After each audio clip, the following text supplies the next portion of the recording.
ಎಲ್ಲರಿಗೂ ನಮಸ್ಕಾರಗಳು. ನಾವು 8ನೇ ತರಗತಿಯ ವಿದ್ಯಾರ್ಥಿಗಳು.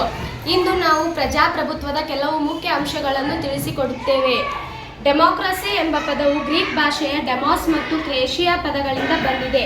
ಡೆಮಾಸ್ ಎಂದರೆ ಜನ, ಕ್ರೇಷಿಯಾ ಎಂದರೆ ಅಧಿಕಾರ, ಜನರ ಅಧಿಕಾರ. ಹೀಗಾಗಿ ಜನರಿಂದ ಚಲಾಯಿಸುವ ಅಧಿಕಾರವೇ ಪ್ರಜಾಪ್ರಭುತ್ವ ಎನ್ನಲಾಗುತ್ತದೆ.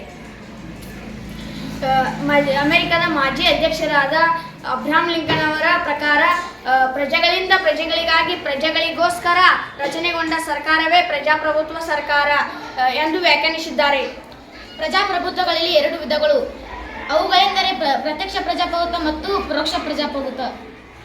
ಸಾರ್ವತ್ರಿಕ ಚುನಾವಣೆ ಎಂದರೆ ಪ್ರತಿ 5 ವರ್ಷಕ್ಕೊಮ್ಮೆ ನಡೆಯುವ ಚುನಾವಣೆಯನ್ನು ಸಾರ್ವತ್ರಿಕ ಚುನಾವಣೆ ಎನ್ನುವರು. ಚುನಾವಣೆಗಳು ಒಬ್ಬ ಪ್ರಜೆ ಒಂದು ಮತ ಎಂಬ ತತ್ವದ ಮೇಲೆ ಕಾರ್ಯನಿರ್ವಹಿಸುತ್ತದೆ.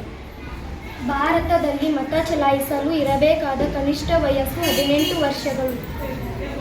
ಪ್ರಸ್ತುತ ಭಾರತದ ಮುಖ್ಯ ಚುನಾವಣಾ ಆಯುಕ್ತರು ಶ್ರೀ ದಿನೇಶ್ ಕುಮಾರ್.